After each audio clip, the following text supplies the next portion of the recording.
أعوذ بالله من الشيطان الرجيم. بسم الله الرحمن الرحيم. إن الحمد لله نحمده ونستعينه ونستغفره ونعوذ بالله من شرور أنفسنا ومن سيئات أعمالنا. من يهده الله فلا مضل له ومن يضلل فلا هادي له. وأشهد أن لا إله إلا الله وحده لا شريك له وأشهد أن محمدا عبده ورسوله. أما بعد فإن خير الحديث كتاب الله وخير الهدي هدي محمد صلى الله عليه وسلم وشر الأمور محدثاتها وكل محدثة بدعة وكل بدعة ضلالة وكل ضلالة في النار. رب اشرح لي صدري ويسر لي أمري واحلل عقدة من لساني يفقهوا قولي. رب أعوذ بك من همزات الشياطين وأعوذ بك رب أن يحضرون. أعوذ بالله السميع العليم من الشيطان الرجيم. ومن يغلل يأت بما غل يوم القيامة ثم توفى كل نفس ما كسبت وهم لا يظلمون.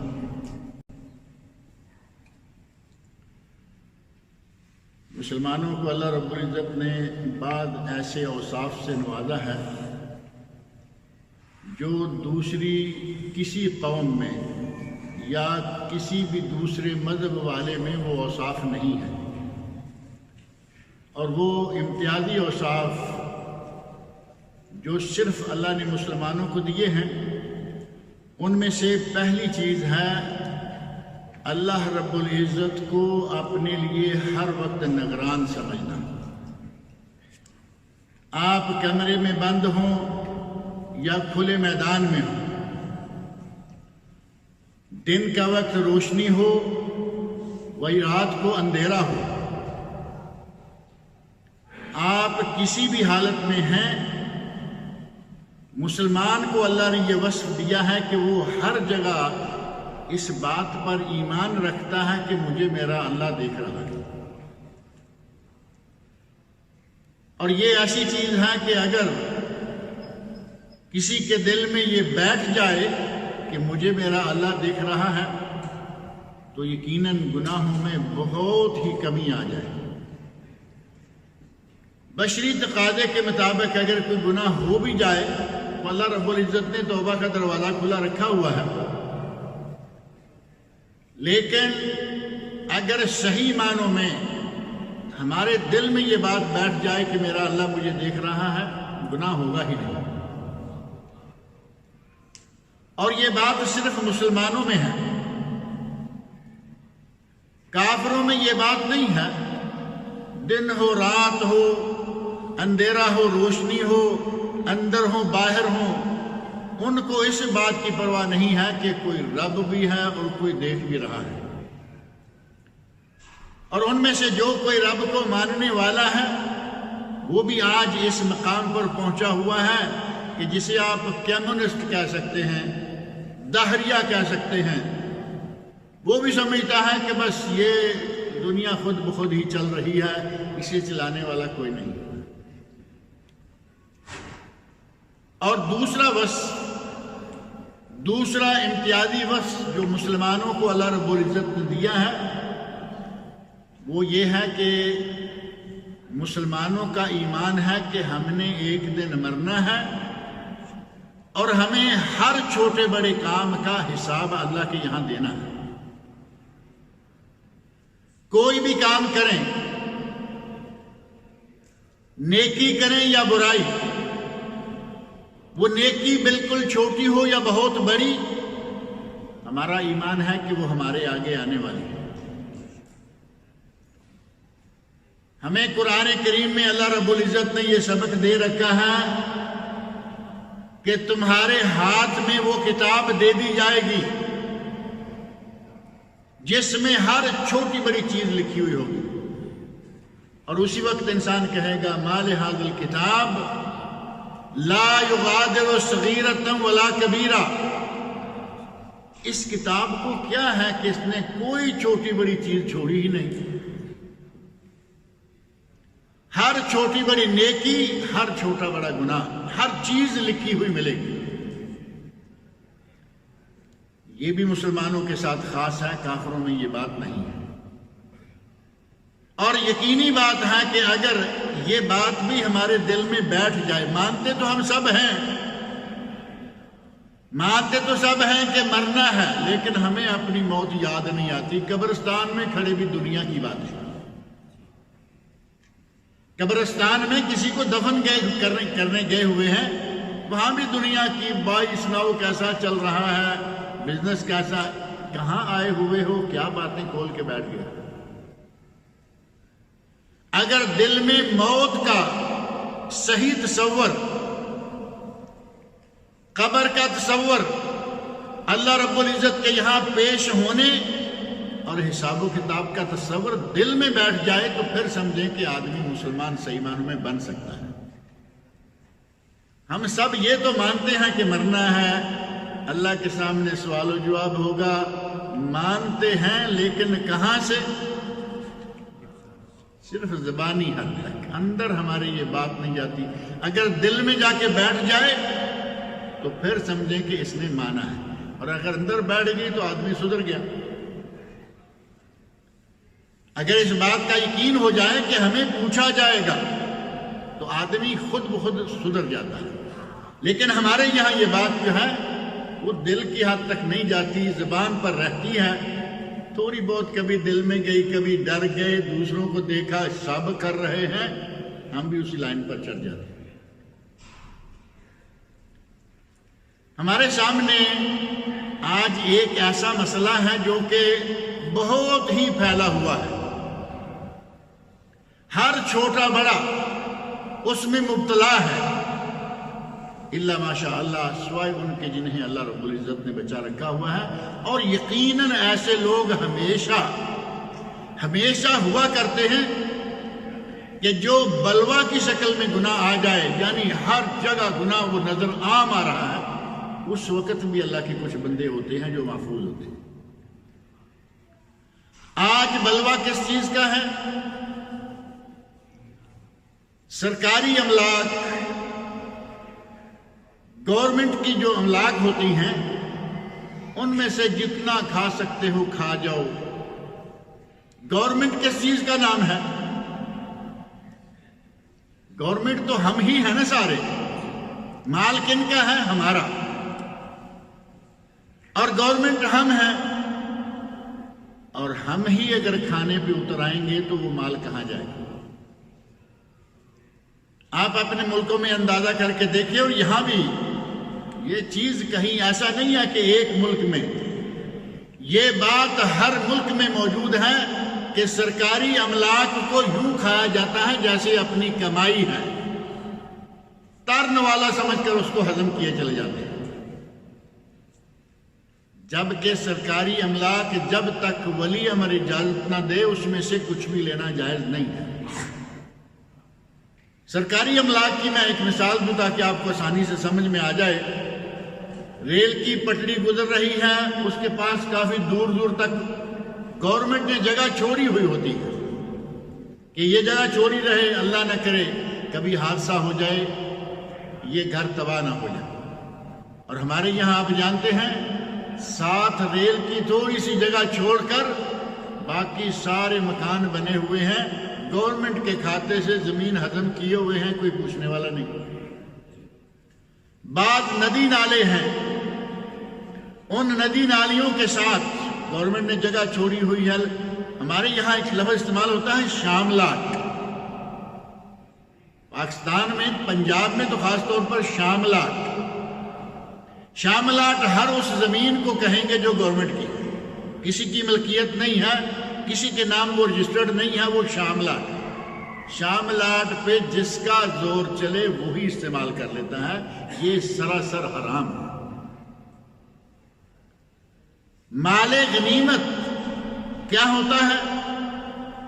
جنگ سے ہمیں کوئی چیز حاصل ہو اور جب وہ تقسیم کر دی جائے، جس جس کو دے دی جائے، حلال ہے۔ گورنمنٹ کی چیز ہے، زمین ہے یا کچھ بھی ہے، اگر کسی کو تقسیم کر کے دے دی گئی اس کے لیے حلال ہے، لیکن اگر تقسیم سے پہلے کوئی آدمی لے لے تو اسے کہا گیا غلول۔ غلول بغیر اجازت کے چوری کے طریقہ سے مال غنیمت سے کچھ ہتھیا لینا۔ میں نے جو بھی آپ کے سامنے آیت پڑھی ہے سورہ آل عمران کی آیت نمبر 161، اس میں اللہ رب العزت نے ارشاد فرمایا ہے وَمَن يَغْلُلْ يَأْتِ بِمَا غَلَّ يَوْمَ الْقِيَامَةِ، اگر کوئی اس طرح کے مال میں چوری کرتا ہے، غنیمت کے مال میں چوری کرتا ہے، سرکاری املاک پر بلا وجہ بلا اجازت قبضہ کرتا ہے، یات بما غلہ یوم القیامہ، قیامت کے دن وہ جو اس نے غنیمت سے اٹھایا ہے، قبضہ کیا ہے، وہ اس کو لائے گا، اس کے ساتھ آئے گا، اور نبی صلی اللہ علیہ وسلم نے ارشاد فرمایا کہ وہ اپنے سر پہ اٹھائے ہوئے ہوگا۔ کیا کیا کچھ ہم سر پہ اٹھا سکیں گے، کیا کیا ہمارے سر پہ رکھا جائے اور ہم اس کو لے کے چلیں گے، اور کون سی جگہ ہے؟ میدان محشر۔ سرکاری املاک میں سے یا مال غنیمت میں سے جو کچھ بھی کوئی کھاتا ہے وہ انتہائی بڑا گناہ ہے۔ نبی اکرم صلی اللہ علیہ وسلم، آپ کی ایک حدیث صحیح بخاری اور مسلم میں موجود ہے، اور بخاری و مسلم میں اس حدیث کے راوی حضرت ابو ہریرہ رضی اللہ عنہ کہتے ہیں کہ ہم نبی اکرم صلی اللہ علیہ وسلم کے ساتھ نکلے غزوہ خیبر کے لیے، اور غزوہ خیبر کے لیے گئے، اللہ رب العزت نے ہمیں فتح عطا فرمائی۔ معروف واقعہ ہے یہ غزوہ خیبر کا۔ کہتے ہیں کہ ہمیں وہاں سے کوئی ایسی چیز نہیں ملی، آدمی کہے کہ سونا مل گیا، چاندی مل گئی، ہمیں بڑا کچھ ملا، ہمیں وہاں سے نہ سونا ملا نہ چاندی ملا۔ کیا کہتے ہیں کہ ہمیں کھانے پینے کی چیزیں ملی، کپڑا ملا اور کچھ دیگر اشیاء ملی۔ وہ مال غنیمت اکٹھا کیا، واپس مدینہ منورہ کی طرف روانہ ہوئے۔ راستے میں ایک جگہ پر آ کر ایک وادی میں پڑاؤ کیا، وہاں رکے۔ نبی صلی اللہ علیہ وسلم کے ساتھ آپ کا ایک خادم تھا، رفاعہ بن زید۔ یہ نبی اکرم صلی اللہ علیہ وسلم کا خادم ہے، نبی صلی اللہ علیہ وسلم کی خدمت کرتا ہے۔ آپ اندازہ کریں کہ مدینہ منورہ سے نکل کر خیبر تک یہ پیدل سفر کر کے گئے، کس کام کے لیے گئے؟ جہاد فی سبیل اللہ، جہاد کے لیے گئے، جہاد کیا، واپس آ رہے ہیں، راستے میں کہیں بھی نظر بچا کر انہوں نے ایک چادر مال غنیمت سے نکالی۔ اس وادی میں جب یہ اپنا سامان کھول رہے تھے یا نیچے اتار رہے تھے، اونٹ سے اتار رہے تھے، کوئی تیر آیا کہیں سے، کسی ظاہر ہے کہ کسی کافر نے مارا ہوگا، کسی یہودی نے مارا ہوگا، تیر آیا جس کے نتیجے میں یہ آدمی فوت ہو گیا۔ بظاہر ہم کیا کہیں گے؟ شہید ہو گیا، میدان جنگ میں ہے، ابھی جنگ کے راستے میں ہے، لگ رہا ہے کہ وہ شہید ہو گیا۔ صحابہ کرام میں سے بعض نے کہا، حضرت ابو ہریرہ کہتے ہیں رضی اللہ عنہ، ہم نے کہا ہنیئن لہو، ہنیئن لہو الشہادہ، اس آدمی کو شہادت مبارک، یا رسول اللہ اس آدمی کو شہادت مبارک ہو، میدان جہاد سے پلٹ کے آ رہے ہیں، ابھی ہم اپنی جگہ پر نہیں پہنچے اور یہ شخص شہادت پا گیا ہے۔ نبی اکرم صلی اللہ علیہ وسلم نے فرمایا کلا، ہرگز نہیں، اسے شہادت نہیں ملی، والذی نفس محمد بیدہ، مجھے قسم ہے اس ذات کی جس کے ہاتھ میں میری جان ہے۔ نبی اکرم صلی اللہ علیہ وسلم قسم کا یہ انداز عموماً اہم مواقع پر اختیار فرمایا کرتے تھے۔ مجھے قسم ہے اس ذات کی جس کے قبضے میں میری جان ہے، جس کے ہاتھ میں میری جان ہے، ان الشملۃ لتلتہب علیہ نارا اخذها من الغنائم یوم خیبر لم تصبها المقاسم، اس نے ایک بڑی چادر، سامان تھا طرح طرح کا، یہودی مالدار لوگ تھے، ان بدبختوں کا پتہ نہیں کیا سلسلہ تھا، کوئی سونا چاندی نہیں رکھا ہوا، لیکن مال اسباب بہت ہے۔ سونے چاندی کے شوقین تو ہم ہیں نا، گھروں میں ڈھیروں سونا رکھا ہوا ہے، خواتین شوق سے پہنتی ہیں۔ ان کے یہاں چونکہ وہ مسلمانوں کے خلاف ہر وقت تیاریاں کرنے میں رہتے تھے، ساز و سامان ہے، سونا وونا نہیں رکھا ہوا تھا۔ حدیث میں واضح موجود ہے، فتح ہو گئی کوئی سونا نہیں ملا، لیکن سامان یقیناً اچھا ہوگا۔ اچھی چادر نظر میں آئی، رفاع نے چادر لے لی، ابھی تک تقسیم نہیں ہوئی تھی۔ نبی صلی اللہ علیہ وسلم ارشاد فرماتے ہیں کہ میں دیکھ رہا ہوں کہ جہنم کی آگ کی شکل میں اس کی چادر اس پہ بڑک رہی ہے۔ جہاد کر کے آدمی آ رہا ہے اور ابھی راستے میں ہے، لیکن حکومت کا مال جب تک یہ تقسیم نہیں ہوگا یہ حکومت کا مال ہے، یہ سرکاری املاک میں سے ایک ملکیت شمار ہو رہی ہے۔ نبی اکرم صلی اللہ علیہ وسلم فرمایا کلا والذی نفس محمد بیدہ، ہرگز نہیں، تم کہہ رہے ہو کہ اس کو شہادت مبارک ہو، یہ شہادت نہیں پائے بلکہ یہ تیر سے مارا گیا ہے، اور اس کی چادر جو اس نے چوری کی ہوئی ہے وہ جہنم کی آگ میں اس پر جل رہی ہے، اس پر جل رہی ہے۔ کیا یعنی یہ آدمی اس گناہ کی وجہ سے جہنم چلا گیا۔ نبی اکرم صلی اللہ علیہ وسلم نے یہ بات فرمائی، صحابہ کرام میں بات یہ عام فٹ پھیل گئی، کتنے لوگ ہوں گے وہاں۔ ایک آدمی نے کوئی ایک تسمہ، جوتے کا تسمہ کتنی چیز ہوتی ہے، ایک تسمہ، اچھا ایک تسمہ ہمارے بوٹوں کا ہوتا ہے نا، آج کے بوٹوں کا، وہ بھی ظاہر ہے کہ اگر کہیں آپ کو لینا پڑے تو ریال 2 ریال میں ملے گا، اور ایک تسمہ وہ ہے کہ جو اس وقت جوتے ہوا کرتے تھے، اس جوتے کو تسمے کے ذریعے ہی باندھا ہوا ہوتا تھا۔ ہمارا جوتا تو تسمے کے بغیر استعمال بھی ہو سکتا ہے، وہ تسمہ ذرا تھوڑا اس سے اہم تھا۔ پاؤں کے نیچے چمڑا ہے، کسی کے پاس لکڑی ہے، جوتے کا انداز جو ہمارا ہے یہ نہیں تھا۔ اس کے لیے جو تسمہ استعمال ہوتا ہے اس کے پاس ایک تسمہ تھا یا 2 تسمے۔ حدیث میں یہ دونوں باتیں موجود ہیں، صحیح بخاری مسلم کی حدیث ہے۔ وہ 1 یا 2 تسمے لے آیا، یا رسول اللہ میں نے تقسیم سے پہلے، یعنی اب سب آدمی ڈر گئے کہ نبی صلی اللہ علیہ وسلم نے اس کی شہادت بھی ختم کر دی، اس کی موت کو عام موت قرار دے دیا، اور اس نے جو چادر چرائی تھی اس میں یہ جہنم کی آگ میں جل رہا ہے۔ آدمی کے پاس 1 تسمہ تھا یا 2 تسمے تھے، وہ لے کر نبی صلی اللہ علیہ وسلم کی خدمت میں حاضر ہو گیا اور کہتا ہے یا رسول اللہ اصبت یوم خیبر، خیبر میں نے یہ 2 تسمے لے لیے تھے۔ نبی اکرم صلی اللہ علیہ وسلم نے ارشاد فرمایا شراک من نار او شراکان من نار، یہ جہنم کی آگ کا تسمہ ہے یا جہنم کی آگ کے 2 تسمے ہیں۔ اب اس آدمی نے ظاہر ہے کہ وہ مال واپس کر دیا، مال غنیمت میں جمع ہو گیا اور توبہ تائب ہوا، وہ معاملہ اب اس کا اللہ تعالیٰ کے ساتھ ہے، لیکن بظاہر اس نے اپنے آپ کو پاک کر لیا، جو سرکاری مال لیا تھا وہ واپس کر لیا۔ اب یہ ہے مال غنیمت میں سے کچھ چرانا یا سرکاری املاک میں سے کچھ چرانا، اور اس حدیث میں نبی اکرم صلی اللہ علیہ وسلم نے دنیا میں ہی بتا دیا کہ اس کے ساتھ کیا ہو رہا ہے۔ یہ اپنی چرائی ہوئی چیز پر جہنم کی آگ جلاتے ہوئے اپنے آپ کو اس میں جلتا چڑھتا ہوا پا رہا ہے، اور یہ صرف کہیں ایک موقع پر نہیں، اس مال کے لیے جو سزائیں ہوں گی وہ 3 مواقع پر ہیں۔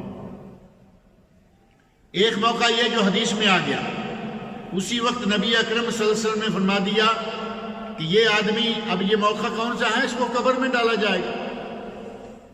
قبر میں یہ اسی جہنم کی آگ میں جلے گا، اور اس پر وہ اس کی چادر جو ہے وہ باقاعدہ جہنم کی آگ کی شکل میں بنا کے ڈالی جائے گی۔ اور دوسرا موقع میدان حشر میں قیامت کے دن پوری خلقت میدان محشر میں موجود ہوگی اور اس وقت اس کو عذاب دیا جائے گا۔ قرآن کریم کی آیت میں نے ابھی آپ کے سامنے پڑھی ہے، جو سورہ آل عمران کی آیت 161 ہے۔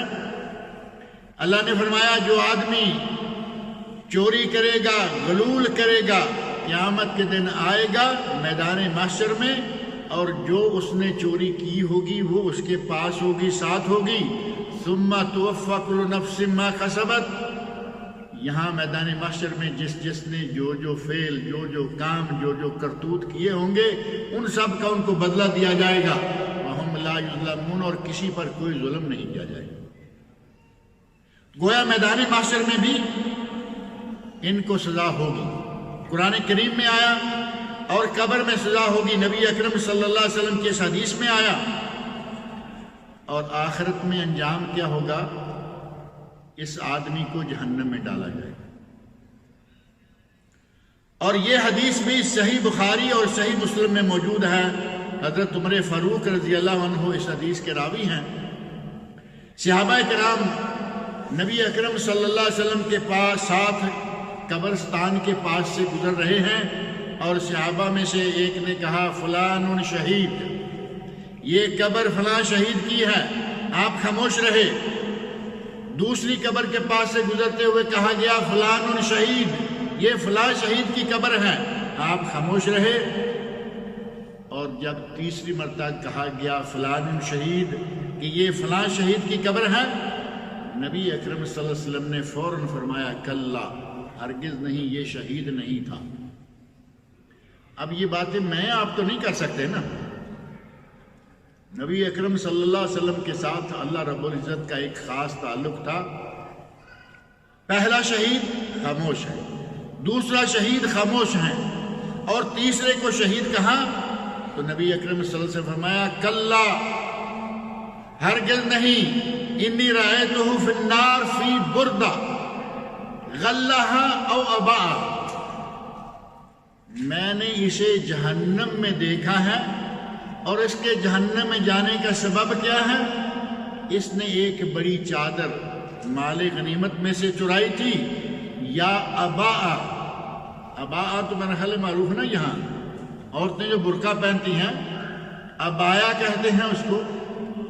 اور یہ جو بشت ہے، یہ عرب لوگ جو اوپر پہنتے ہیں، ہمارے بعد مشائخ علماء کرام بھی پہنتے ہیں، تو یہ جو ابایا ہے یا بشت ہے، اس بشت کی اس نے چوری کی، بشت نکالی یا کوئی بڑی چادر نکالی تھی، اس کے نتیجے میں یہ جہنم میں ہے۔ 3 قبروں میں سے 2 کی شہادت کو نبی اکرم صلی اللہ علیہ وسلم نے قبول فرمایا کہ یہ واقعی شہید ہیں، اور جب تیسرے کی باری آئی تو فرمایا کہ یہ شہید نہیں ہے، کلا، ہرگز نہیں، میں نے تو اسے جہنم میں جلتے ہوئے دیکھا ہے، کیونکہ اس نے چادر یا ابایا یا اباء، یہ بشت وغیرہ جو ہے کوئی چیز اس نے چوری کر لی تھی۔ اب آپ اندازہ فرمائیں ہمارے یہاں گورنمنٹ کا کتنا کھایا جاتا ہے۔ گورنمنٹ تو بہت بڑا ادارہ ہے نا، پورے ملک میں ہوتا ہے، بڑی کمپنیوں میں اتنا کھایا جاتا ہے، کہتے ہیں کہ جہاز غرق ہو جاتے ہیں پتہ نہیں چلتا۔ کمپنیاں بڑی ہیں، ہزاروں لوگ اس میں کام کر رہے ہیں، ان کا ڈیلی کا ملینز کا خرچہ ہے، اور کتنی گاڑیاں، کتنا کیا کچھ پتہ ہی نہیں مالک کو۔ بڑے مینیجر جو ہیں ان کو پتہ ہی نہیں ہوتا، سی ای او جانتا ہی نہیں کہ کیا ہمارا کہاں کیا ہے۔ ایک واقعہ میں نام نہیں لیتا، کہیں ایک مالدار آدمی نے کھانا کھایا کسی ہوٹل میں، دیکھا کہ ہوٹل بڑا خوبصورت ہے، شاندار عمارت ہے، کھانا بڑا اچھا ہے، مالدار تھا، اس نے کہا کہ یہ ہوٹل خرید لو۔ اب ظاہر ہے کہ اس کے ساتھ کوئی میں آپ تو نہیں ہوں گے نا، اس کے ساتھ بھی وہی ہوں گے جو اس کے بہت قریبی لوگ ہیں۔ کہا یہ ہوٹل خرید لو، جی ہے، کہا ہوٹل خرید لو، کہا سر یہ آپ ہی کا ہوٹل ہے۔ اسے پتہ ہی نہیں کہ میری دولت کہاں کہاں پھیلی ہوئی ہے، کیا کیا چیز میری ہے. وہ کہتا ہے سر یہ تو آپ کا ہی ہوٹل ہے پہلے سے. یہ بڑی بڑی کمپنیوں میں جن کو مالکوں کو پتہ ہی نہیں کہ ہمارا مال کتنا ہے، کہتے ہیں کہ وہاں تو جہاز کھا جاتے ہیں، کسی کو پتہ نہیں چلتا. وہ گورنمنٹ کا مال سمجھ کر کھاتے ہیں. اور کھلانے والے کون ہیں، کھانے والے کون ہیں، سب ملی بھگت سے یہ سارا کا سارا کام چل رہا ہوتا ہے. اور ایک دوسرا دیکھیں، ذرا تھوڑے چھوٹے پیمانے پر لے آئیں. بڑے پیمانے والے کے تو بڑے کام ہیں نا. ایک کمپنی کا پرچیزر ہے، پرچیزنگ کرنا کوئی برا فعل نہیں، برا کام نہیں، جائز ایک سرکاری کام ہے، ایک آفیشل کام ہے، وہ کمپنی کا ہے یا گورنمنٹ کا. اب پرچیزر اگر کمپنی کے لیے لاکھوں کا مال روزانہ کہیں سے خریدتا ہے، ماہانہ خریدتا ہے، تو جن سے خریدتا ہے وہ بڑے بڑے جو سٹور ہیں یا بڑی بڑی کمپنیاں ہیں جو بیچ رہی ہیں، وہ یہ تو نہیں کہتے نا کہ بھائی ایسا کرو کہ یہ تم لے لو. کچھ لوگ ایسے ہیں بدقسمت، وہ باقاعدہ بل میں زیادہ لکھوا کے لاتے ہیں.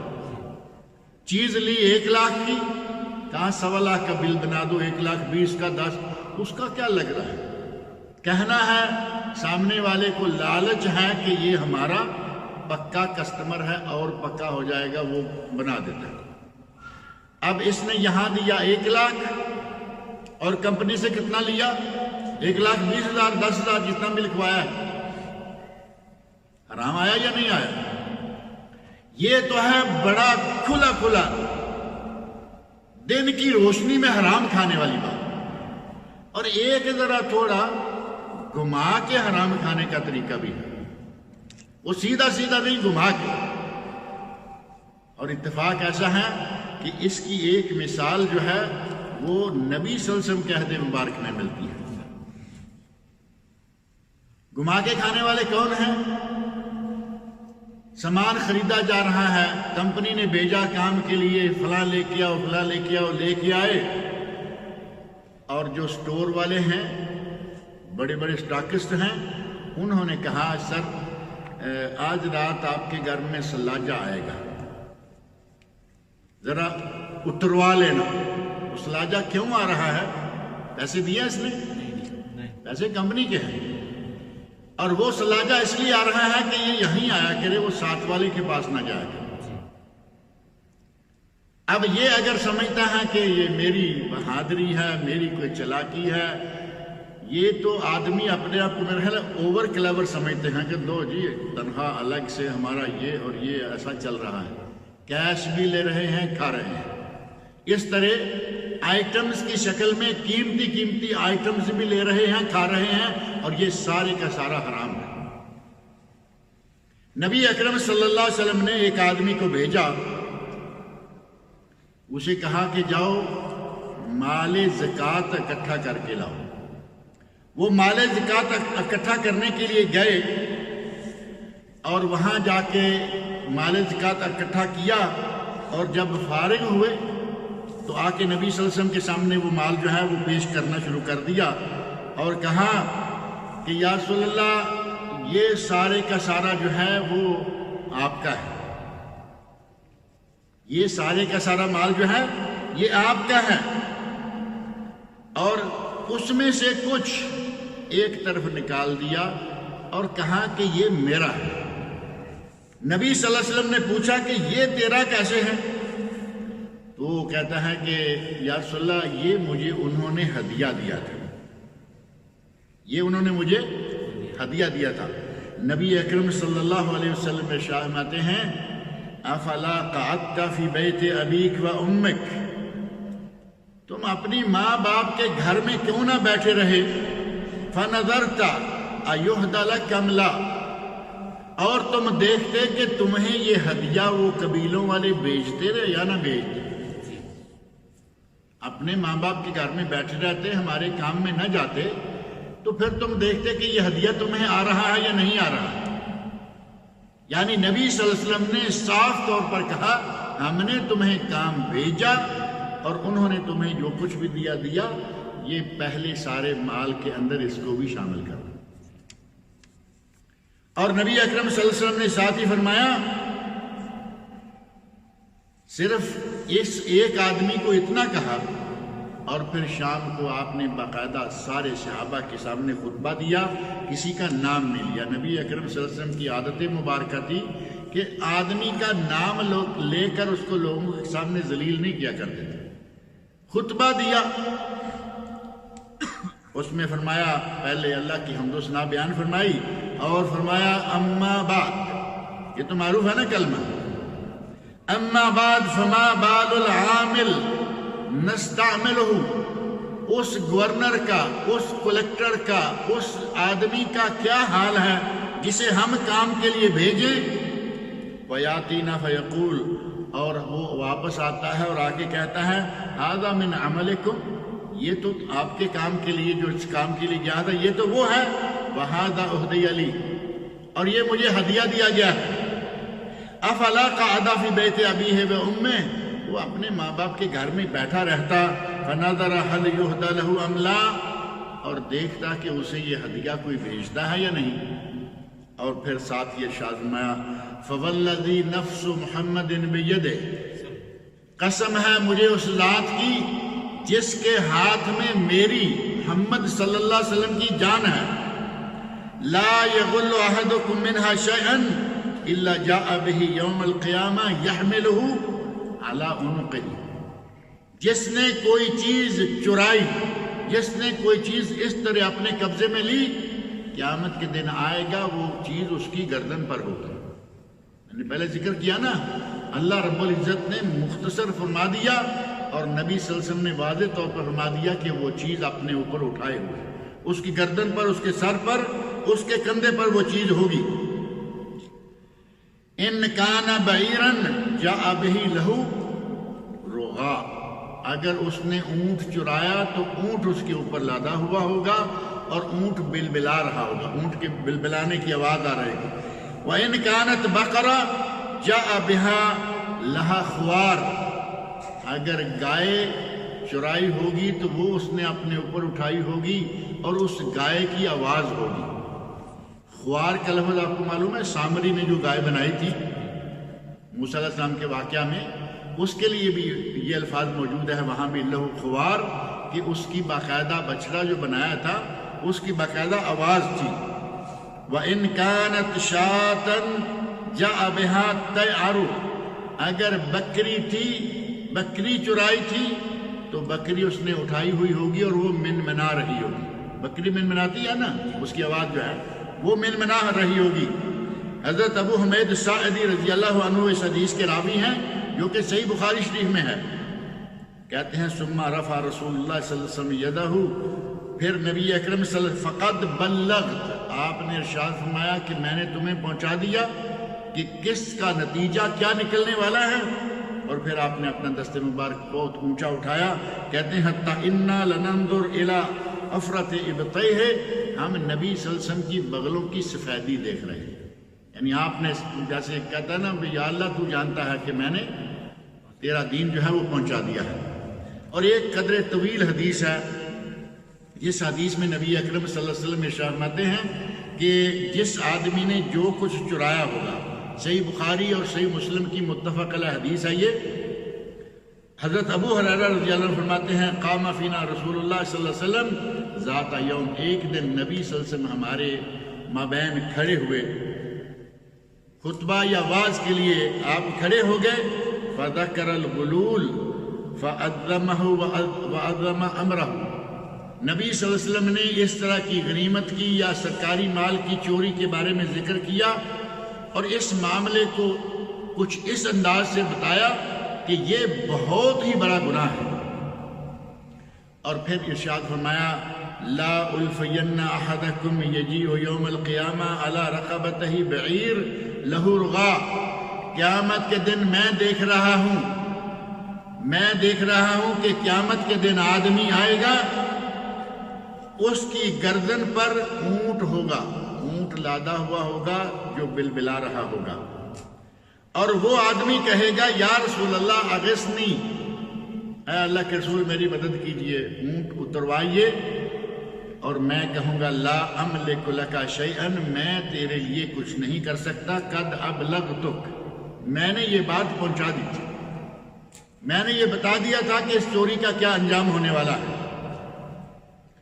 پھر فرمایا دوسرا آدمی آ رہا ہوگا اور اس کی گردن پر گھوڑا ہوگا، فرس، لہو ہمہمہ، وہ گھوڑا جو ہے وہ ہنہنا رہا ہوگا، اپنی وہ آواز نکال رہا ہوگا۔